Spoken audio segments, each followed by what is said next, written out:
Hello, my name is Frank Christensen and I'm the coordinator of officials for IFAF in Europe. This is the fourth of 7 training tapes dealing with targeting. And today we're looking at one of the most common categories, which is hits on receivers. So players in the act of receiving a pass getting hit. And we'll look at what to look for and how to recognize if it's targeting or not. But before we get to the game film, let's have a look to see what the rulebook and the MOFO have to say on this topic. In the rulebook, we go to definitions in 2:27:14.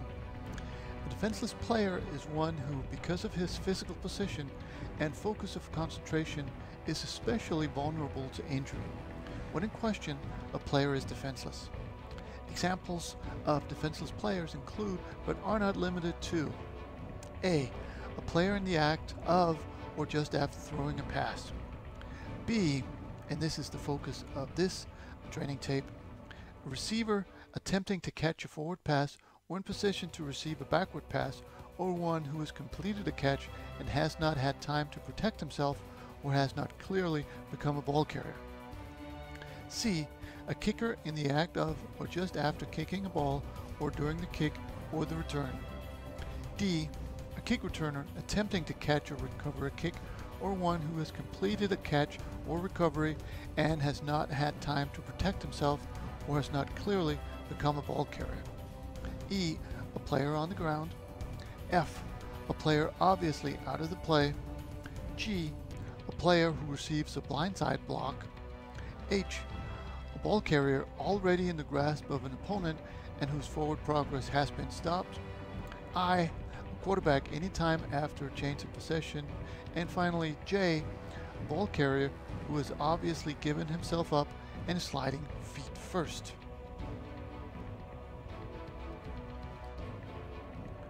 Rule 235 goes on to define targeting. It says, targeting means that a player takes aim at an opponent for purposes of attacking with forcible contact that goes beyond making a legal tackle or legal block or playing the ball. Some indicators of targeting include, but are not limited to: A, launch, a player leaving his feet to attack an opponent by an upward and forward thrust of the body to make forcible contact in the head or neck area. B, a crouch followed by an upward and forward thrust to attack with forcible contact at the head or neck area, even though one or both feet are still on the ground. C, leading with helmet, shoulder, forearm, fist, hand, or elbow to attack with forcible contact at the head or neck area. And D, lowering the head before attacking by initiating forcible contact with the crown of the helmet. In Rule 913, crown of the helmet is defined. No player shall target and make forcible contact against an opponent with the crown of his helmet. The crown of the helmet is the portion of the helmet above the level of the top of the face mask.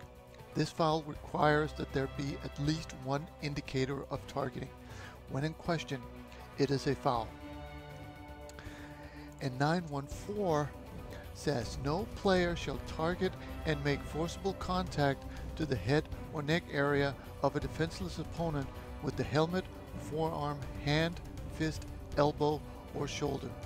This foul requires that there be at least one indicator of targeting. When in question, it is a foul.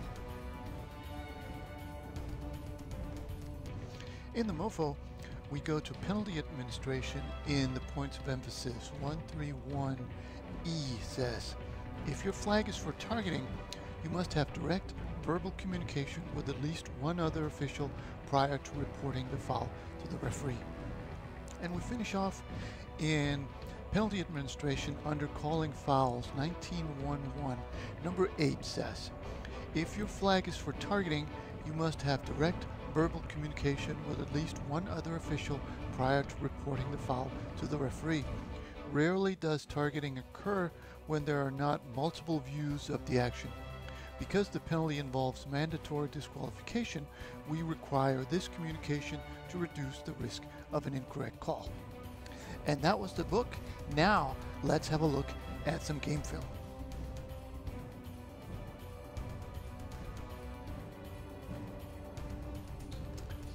On this first play, we're going to get a good example of what was called and should be called right there. So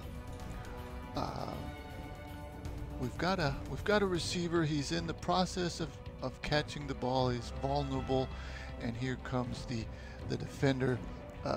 Based on this, you might even be able to talk about crown of the helmet, but it certainly is hitting the defenseless player in the head or neck area, and good call by the back judge.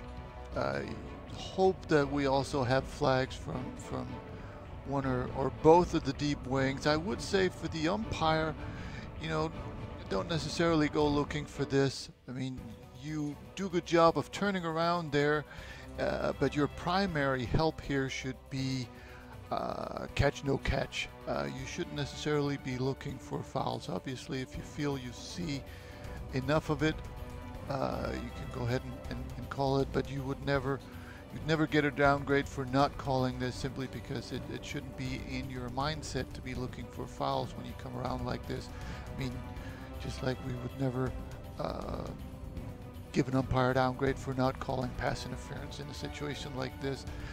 So your mindset should be help with complete, incomplete. But in any case, very good job to get this targeting call.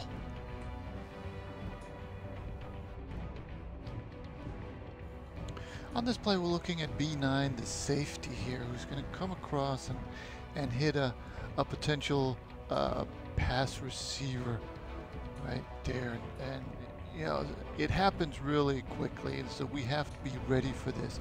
But right now, as a deep wing or back judge, we have to be ready for this. When the receiver goes across the middle like this or comes down the field, we have to be ready for this type of hit, so it doesn't surprise us. And I think if I manage to freeze it right there, it does appear that the helmet doesn't pop up like that on its own. I think that's because we've got a little bit of, I don't want to say helmet to helmet contact, because that in itself is not illegal, and I'm not sure that this qualifies as a crown of the helmet hit, but it certainly is contact to the head or neck area of this receiver, and I believe this should have been called as a targeting of this defenseless receiver.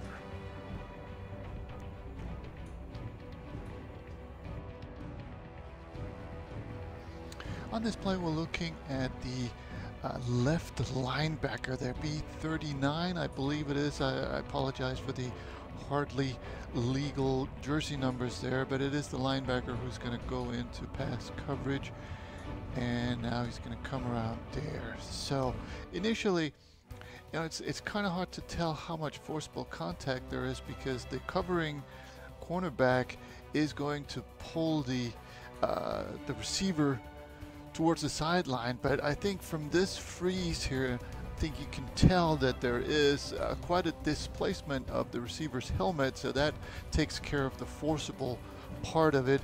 And you can also see that the cornerback, or the linebacker in this case, comes in with his head down, so that is the indicator.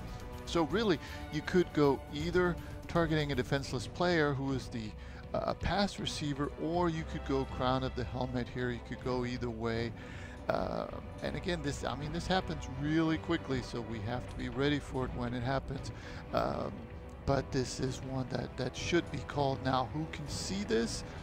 I could easily see how the back judge could be screened off by B24, so we might be asking the deep wing on this side, or maybe even the short wing, to cover this if the back judge is covered. Now, the back judge would have the best angle at this, obviously, but sometimes you get screened off, and somebody else needs to stay up.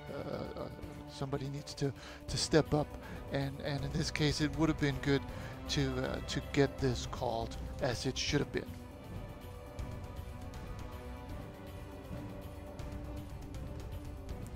We're now moving into the legal plays or examples of legal contact, and we'll talk about why it isn't a foul for targeting. Now, there's certainly good potential for it here. We've got the receiver, he's certainly defenseless, and we've got a defensive player lining him up, but I think we can agree that this contact here is legal.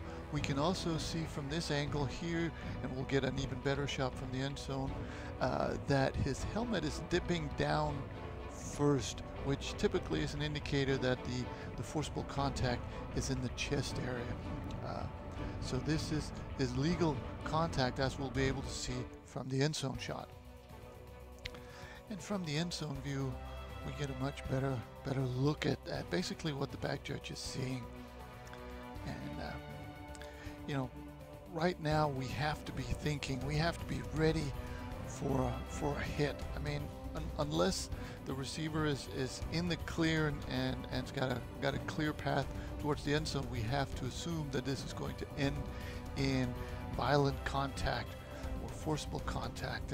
And here I think it's quite clear that this is shoulder to torso. We can even see again from this angle that the head goes down, the chin goes towards the chest before anything moves backwards, which I don't even think it does very much here. So again, this is a legal play.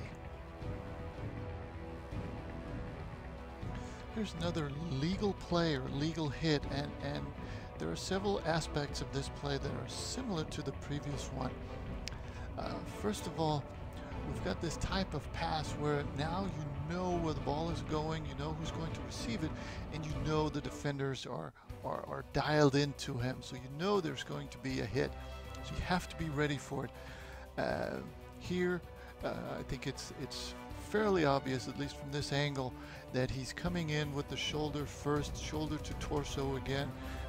Good forcible hit, but certainly a legal hit.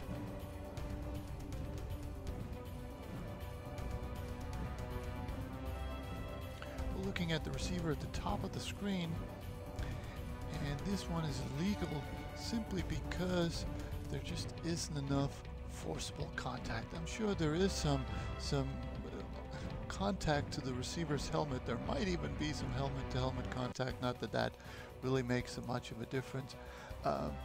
But the receiver certainly is defenseless here, but there just isn't any really good indicator, and there certainly isn't enough forcible contact. And this is not what we're looking for in a targeting call and a good no call by this crew.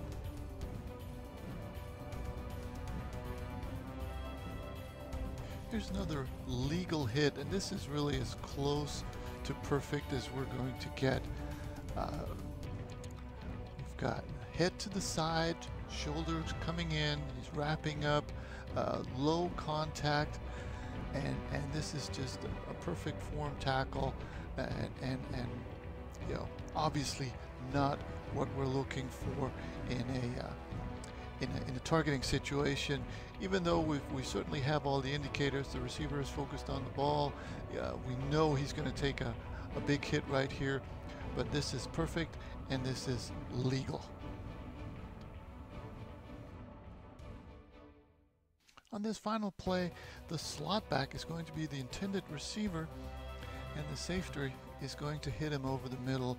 And again, if you're covering this, you know, as soon as he goes across the middle like this, and you know there's a safety deep, you know there's a big potential for big contact. And right there again, perfect form, shoulder into the torso. You can clearly see there the receiver's head, his chin is moving down to his chest, which is a perfect indicator that the contact, the forcible contact, was to the stomach or the chest area. It certainly was not high enough for targeting. So again, this is a legal play, and right there is what we're looking for. So again, this was a situation of a legal play compared to some of the earlier ones where we should have a flag. So that was the training tape. I hope it made sense, and I hope you found something you can use on the field.